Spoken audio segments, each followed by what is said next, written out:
अस्सलाम वालेकुम। वालेकुम सलाम। कहाँ से तशरीफ लाए हैं? अपना नाम बताएं और आपको क्या तकलीफ आ रही लाहौर समनाबाद से है? राना अली। आप क्या काम है? मेरा फास्ट फूड का काम है। आपको क्या तकलीफ है? क्या मसला है? वेट ज्यादा था, बस वेट की वजह से टाइम नहीं मिलता था वॉक वगैरह का, तो मैंने कहा चलो।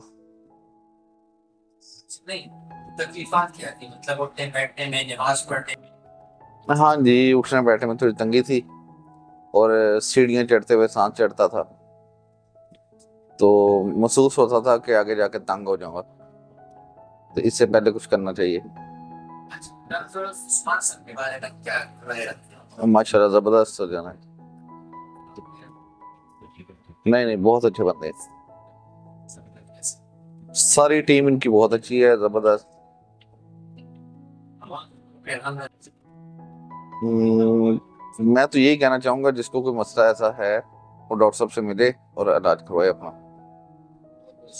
जजाकल्लाह।